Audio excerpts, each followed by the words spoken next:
사도행전 말씀은 두 가지로 말씀을 드렸죠. 여러분 기억하시죠? 첫 번째는 성령행전, 또 하나는 사람행전, 두 가지라고 말씀드렸습니다. 오늘 한 가지를 이 시점에서 더 말씀을 드리겠습니다. 사도행전은 성령행전과 사람행전, 성령이 사람에게 임했을 때 어떤 일이 일어나느냐? 바로 하나님 나라입니다. 이것이 사도행전의 가장 큰 주제입니다. 여러분이 이 주제로 사도행전을 볼 때 사도행전이 나의 행전이 되고 내 가정행전이 되고 우리 교회행전이 되겠죠.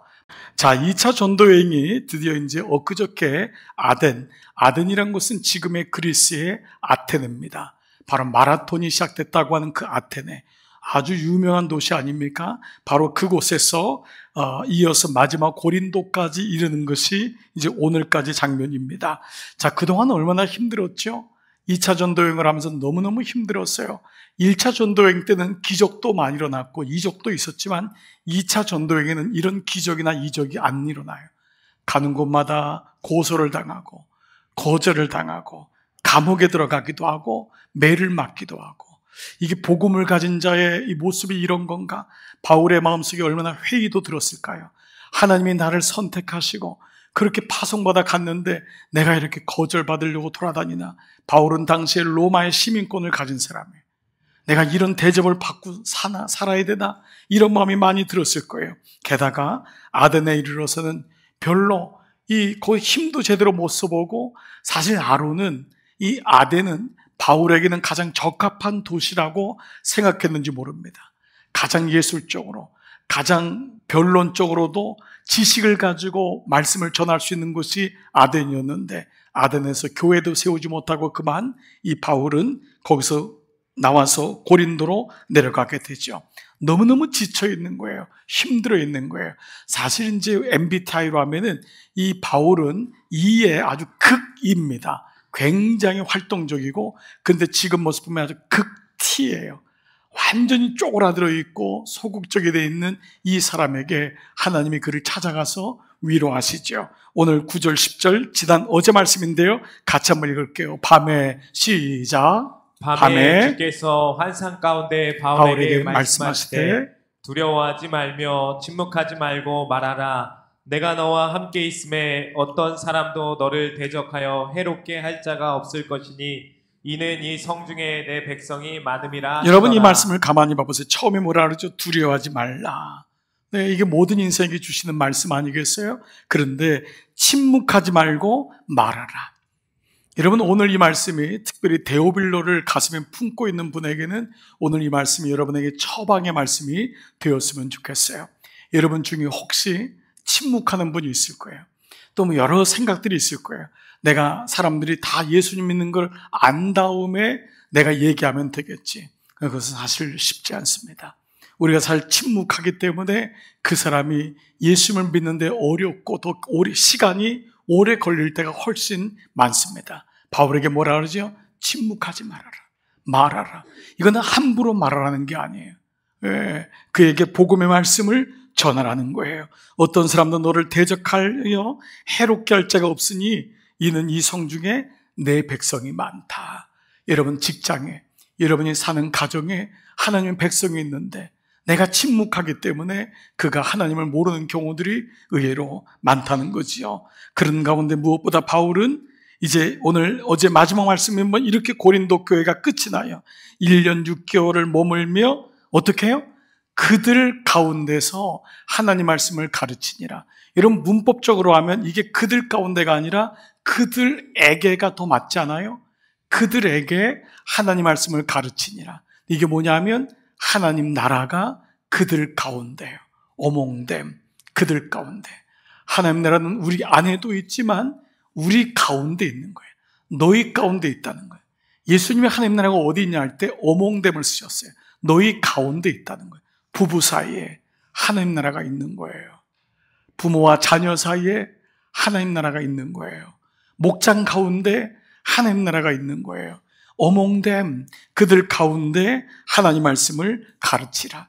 삶의 한 자리에, among our lives, among my life, 내 인생 가운데, 내 일 가운데, 그 가운데 하나님 나라가 있다는 것입니다. 자, 이렇게 고린도를 떠나서 이제 에베소를 거쳐서 안디옥으로 돌아가면은 이제 2차 전도 여행이 마치게 됩니다. 그런데 오늘 여러분들의 설교 제목을 들으셨겠지만은 오늘 우리가 묵상할 제목이 뭐냐면은 바로 이 바울이 갱그레아라는 곳에서 특별한 규례를 행합니다. 근데 기록했던 누가는 이 말씀을 기록하고 있어요. 그냥 지나갈 수도 있잖아요. 머리를 깎았다는 거 그냥 머리 한두 번 깎아요? 유대인들에게 머리를 깎는 건 낯선 일이 아닙니다. 왜냐하면 누구든지 나시린으로 머리를 깎는 규례가 있어요. 근데 이 규례를 썼다는 것은 바울의 인생 여정에서 아주 중요한 분기점이 되었다는 것을 의도적으로 말씀하고 있다는 것이죠. 18절을 보십시오. 바울은 더 일어날 유하다가 형제들을 작별하고 배 타고 수리아로 떠나갈 새 브리스길라와 아굴라도 함께 했는데 거기서 바울이 일찍 서원이 있으므로 고린도에서 15km 떨어진 옆 도시예요. 거기 가가지고 머리를 깎았어요. 일찍이 서원한 게 있대요. 머리를 깎았다는 거예요. 여러분, 이 말씀을 솔직히 한번 저 바울이 머리 깎은 것 처음 알았습니다 하시는 분은 정광석 과처럼 손을 들었다 내렸다 빨리. 여러분, 나 정말 처음입니다. 이런 분이 의외로 있을 거예요. 왜냐하면 묵상을 안 하면은, 여러분은 설교한 사람이 이 얘기를 안 하면은 평생 가도 이 말씀은 못 봅니다. 묵상이 중요한 이유가 여기 있어요. 오늘도 우리가 묵상을 하니까 이 말씀을 여러분에게 나누는데 바울이 머리를 깎았어요. 여러분, 머리를 깎는다는 의미는 굉장히 의미가 있잖아요. 이 말씀은 먼저 두 가지 접근으로 좀 말씀을 이해하면 좋을 것 같은데, 첫 번째는 구약적인 배경이에요. 성경에 나온 이 머리를 깎는다라고 하는 말씀이 나온 구약적 접근으로 이 말씀을 한번 나눠볼게요. 머리를 깎는 것은 아무나 깎지 않습니다. 그러나 유대인들은 머리를 깎았다고 하면 금방 알아요. 이게 뭐냐 하면 바로 나실인 서약이라는 거예요. 나실인 서약. 나실인이란 말을 들어본 분이 많을 거예요. 그런데 여러분, 어떤 분은 나실 때부터 그 사람은 거룩한 사람이야 해서 나실인인가? 아닙니다. 나실인이란 단어는 나지르라고 하는 발음을 나지르를 한글 음역으로 한 거예요. 거기다 사람 인자를 붙인 거예요. 그러면 나지르가 뭐냐 하면은 구별, 거룩, 정결, 분리라고 하는 뜻입니다. 즉, 이 말은 민수기 6장에 이제 나오는데요. 하나님께 헌신하는 삶을 살기 위해서 스스로를 세상과 부정한 것으로부터 구별한 사람, 이 사람이 나실인인 거예요.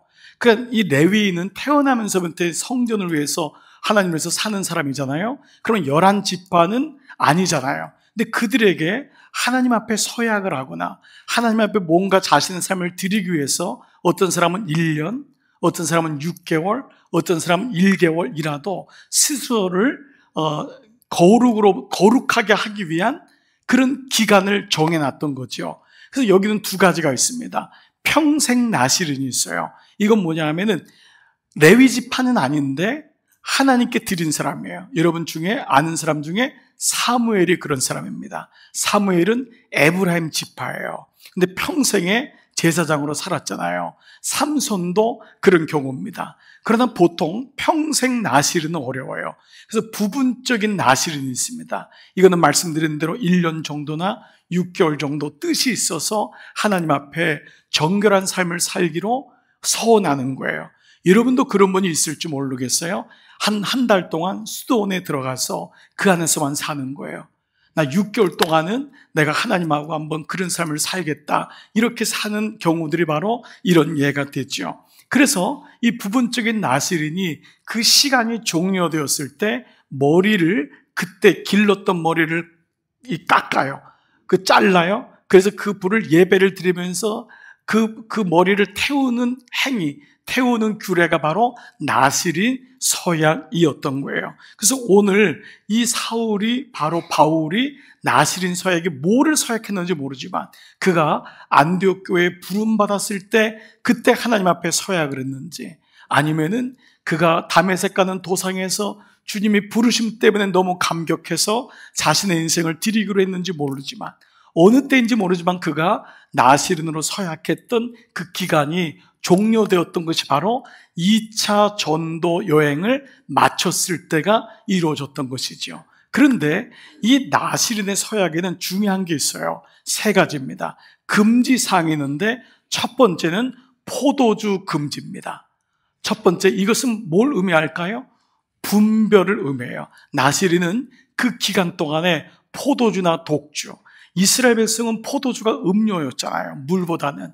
근데 그 나시린은 포도주도 먹으면 안 되고, 포도즙도 먹으면 안 되고, 포도 씨도 먹으면 안 되고, 포도 껍질도 먹으면 안 됐어요. 여러분, 이 말은 뭐죠? 그 기간 동안만은 거룩하게 분별하라는 거예요. 그 기간 동안은. 포도주는 음료도 되지만 이것이 과하면은 결국은 분별이 안 되잖아요.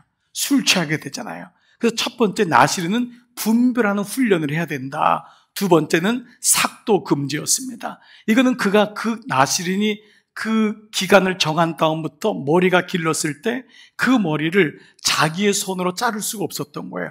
칼을 대지 못했던 거예요. 이건 뭐냐면 주님이 너를 댄다, 주님이 손 댈 때까지 건들면 안 된다라고 하는 주권을 상징하는 게 나시린의 두 번째였습니다. 세 번째는 뭐였냐면은 바로 시체 금지예요.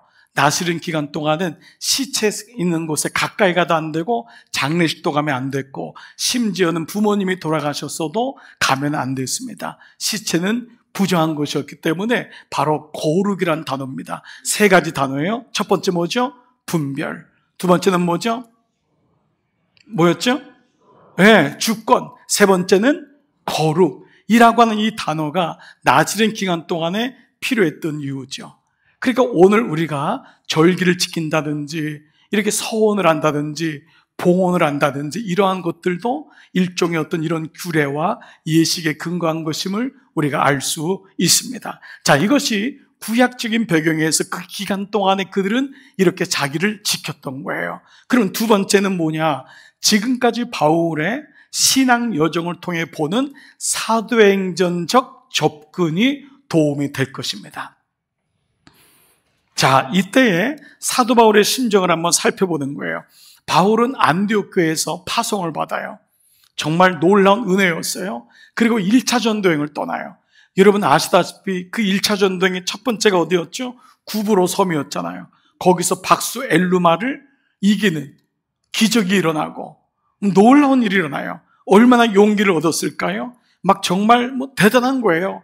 거기다가 이방인들이 복음을 받는 거예요. 그러니까 바울 입장에서는 하나님이 나를 이방인의 전도의 그릇으로 삼는다고 하더니만 이게 그 말이구나. 너무 자신감이 붙었을 거예요.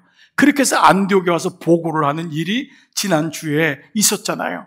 자, 그런데 그러자마자 곧바로 2차 전도여행을 떠납니다. 그런데 2차는 이렇지 않았어요.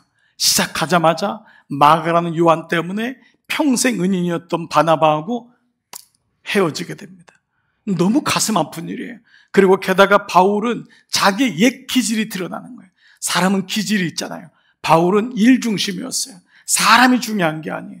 그러다 보니까 이 마가가 용서가 안 되는 거예요. 근데 그만 그것이 다툼에 이르는 변론이 돼가지고 평생 은인이었던 바나바하고 등을 지는 이런 일이 일어나요.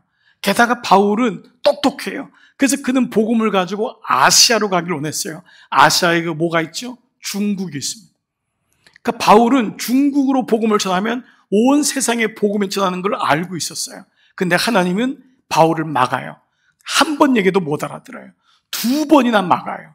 그리고 환상 가운데 마게도냐 사람이 손을 흔드는 것을 와서 우리를 도우라, 그 얘기를 듣고야 비로소 마게도냐 쪽, 유럽 쪽으로 방향을 바꿔요. 그래서 지금 뭐죠? 하나님이 바울을 만들어가고 있어요. 게다가 베레아 가서 복음을 전하는데 조금 듣는가 싶더니만 고소가 일어나고 도망갑니다.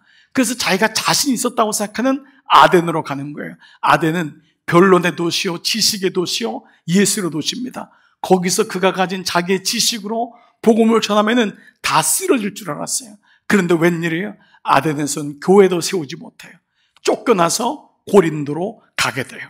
거기서 하나님이 고린도에서 그를 위로해 주는 겁니다. 지금 어떤 모습이 보이죠? 지금 2차 전도행이 끝날 무렵 바울은 완전히 무너진 거예요. 자기 자신을 보게 된 거예요. 내가 너무 교만했구나. 야, 아무나 선교사 하는 게 아니구나. 처음에 너무 기고만장했어요. 막 기적이 보이고 병든 자가 일어나니까 예수 믿으면 다 이런 거구나라고 했는데 2차 전도행 때는 기적도 없어요. 병 낫는 것도 없어요. 뭐지? 막 이런 일들이 있고 막 부닥치게 되는 거예요. 아직 성숙하지 못한 자기를 보게 되는 거예요. 바로 이때 머리를 깎습니다. 마침 그때 나시린의 규례가 종료가 된 거예요. 마침 이것을 바울은 기회로 삼아요. 여러분, 인생을 살다 보면은 이럴 때가 정말 많습니다. 여러분 한번 여쭤볼게요. 여러분 지난 한 주간 여러분의 뜻대로 모든 일이 잘 풀리셨나요? 풀리셨나요?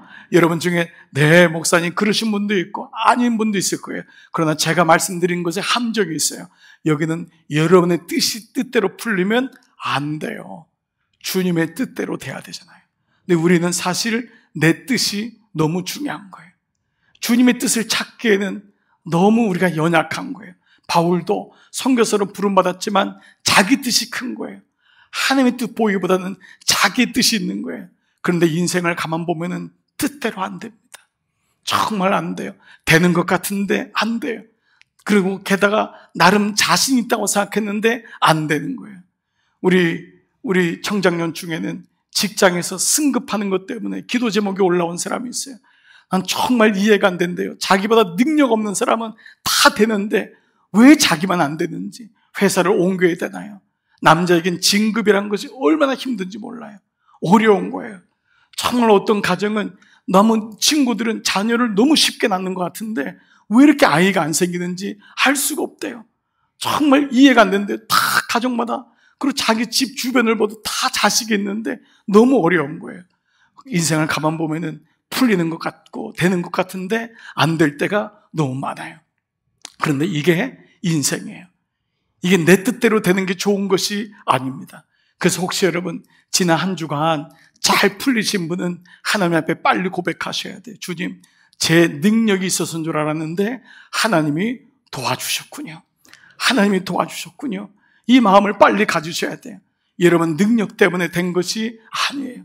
내가 지혜가 있고 똑똑하니까 된 것이 아니구나라는 것을 알게 돼요. 이게 지금 바울이 처한 2차 전도행이 끝났을 때 그의 심정이었어요. 그는 그때 머리를 깎는 거예요. 바울은 부분적인 나시린이었지만은 서약했던 기간이 종료되면서 그는 이때를 기회로 삼습니다. 내가 교만했구나. 내가 하나님을 의지한다고 했지만 내 마음대로 했구나. 내 뜻이 이루어지는 것이 그것이 우선이었구나. 주님이 말씀해도 못 들었구나. 그는 그걸 깨닫고 이 시간을 절치부심의 시간으로 스스로를 돌아보고 기점을 삼아요. 나시린의 규례의 세 가지가 뭐라 그랬죠? 분별,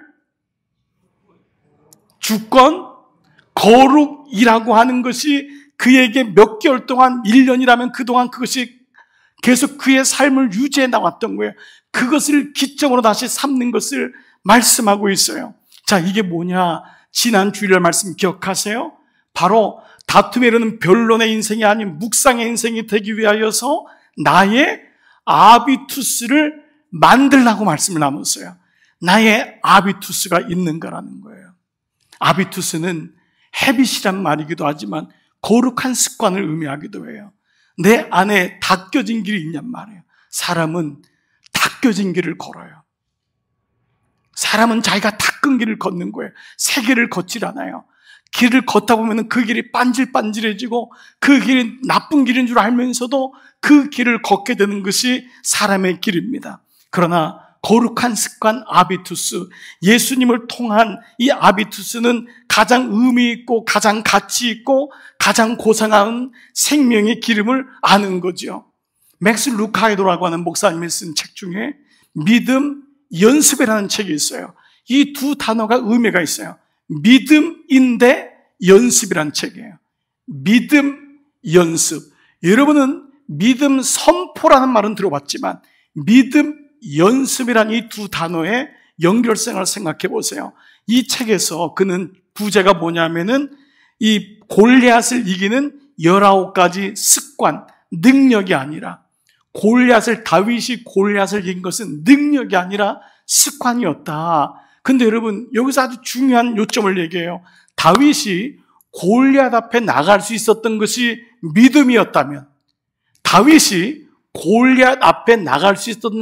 믿음이었다면, 골리앗을 쓰러뜨린 것은 연습된 조약돌이었다는 거예요. 다시요. 우리가 골리앗 앞에 나갈 수 있는 믿음이 있었다면 골리앗을 쓰러뜨릴 수 있는 것은 연습된 조약돌이만이 골리앗을 넘어뜨릴 수 있다라는 말씀이에요. 여러분, 본문에 바울도 머리를 깎았다면, 오늘 이 말씀이 여러분에게 들린다면 여러분의 아비투스를 이 시간에 확인해 보셔야 돼요. 여러분이 믿음이 없는 게 아닙니다.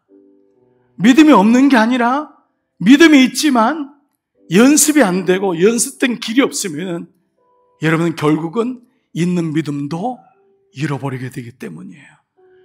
이전에 걸었던 그 길을 또다시 걸어가기 때문이에요. 사랑하는 여러분, 여러분의 약한 것이 무엇입니까? 거기에 아비투스가 있습니까? 거기에 영적인 돕는 사람이 있습니까? 여러분, 이게 필요합니다. 돈이 많으면 집에는 필요없고 따라오는 게 뭐죠? 술, 도박, 외도입니다. 저는 그때 알았어요. 어렸지만은 우리 집에는 이 세 가지 문제가 꼭 오겠구나. 술과 도박과 외도가 오겠구나. 어렸지만은 아비투스를 만들기 시작했어요. 이게 우리 집의 약점이 될 수 있겠구나. 그때마다 하나님의 사람들을 심어놓고 고백하고 그때마다 믿음의 아비투스를 만들어 나가기 시작했던 것입니다. 한참 전이지만 아이가 어렸을 때 강아지를 자꾸 집에 데려오겠다 했는데 목회하는 집에 강아지를 키우기 어려웠어요.